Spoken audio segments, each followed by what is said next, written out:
Hi Memory Bound friends, welcome back to Memory Bound for our Technique Tuesday. Today's segment is called Crazy for Crazing and Crackle, and I'm going to show you two products that we are going to use today that both do the same thing but both do it differently. We're going to talk about Crazing, and we're going to talk about Texture Paste Opaque Matte Crackle.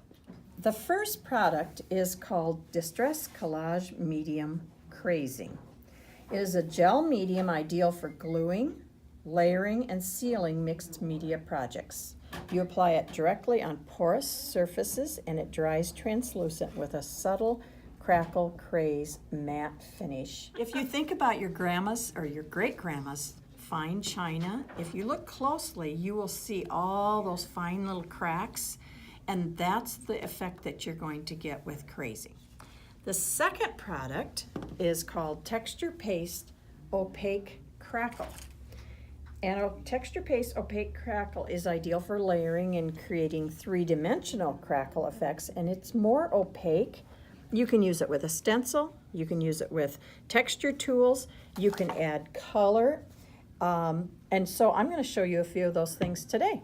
I made this vintage little guest book for graduation. I wasn't very happy with how the H looked so new with the rest of the book. So I took another H and I put on the Crazing. The thing about the Crazing is you do have to let it dry naturally. You can't speed up the process. Just laying it on there about that thick. You will start to see the crackles maybe in about a half hour. After this sat for a couple hours, I did ink it with Spun Sugar Distress Oxide. Makes it a little bit more opaque. I've had kind of fun with these paper dolls of Tim Holtz. I inked all around the edge. Then I just take again and just kind of lay it on there, and it doesn't have to be perfect. But now if you'll see that ink starts to move because it is water reactive and this is a water-based product. But that's okay because I like that. On a non-porous surface, and you can see how it started to crackle. And then what I did is I inked it with some vintage photo ink, and it kind of accentuates those crackles. Now if you do not like subtle and you want to see lots of crackle, then the opaque crackle is for you. See, it is opaque, it's white, it kind of looks like frosting. This one I tinted with Blueprint Sketch. I just used Tim Holtz ink pads. You press down and twist onto your splat mat. Do it 4 or 5 times. Start out with a glob about like that, and you just mix it up like this, and it turns the most beautiful colors. You can use reinkers for this.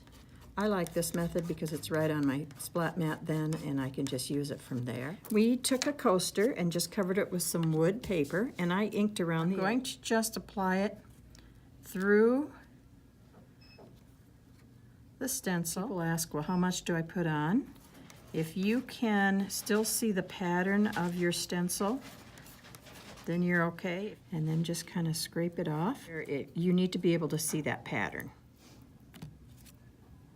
And whenever you have excess around the edges, you just go like that. You can do what I did, color it beforehand, but you can also ink it afterwards.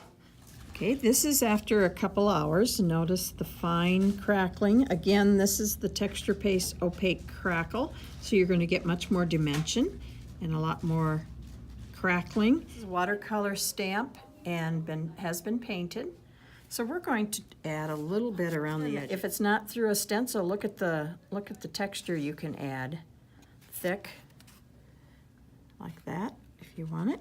One thing about this stuff is you do want to clean your stencils and your palette knife immediately. Just drop it in some water. We put the opaque crackle, but I'm going to take a little Crazing, and we're going to put it on the car. Not to get your fingers dirty, you can use a paintbrush.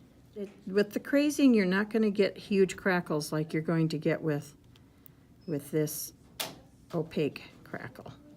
So we'll let that dry. Crackle on the bottom. And then we use the crazing on the top. You'd have to get really close to see that crazing starting to appear. Again, this is just after a couple hours. I went ahead and inked through the opaque Crackle. You can get some really fun texture using that. Here's another thing I thought we would try. Some of these are experiments today. We're going to see what happens. I took a flower. Here's what it looked like before I inked it. And I'm going to try a little crazing on it. And we're just going to see what happens. Look at how rich that flower looks, and the crackles turn out really cool. And there you have two different products.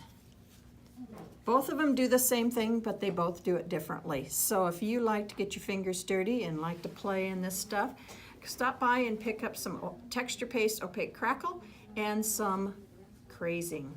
You'll like playing with both of them. Thank you.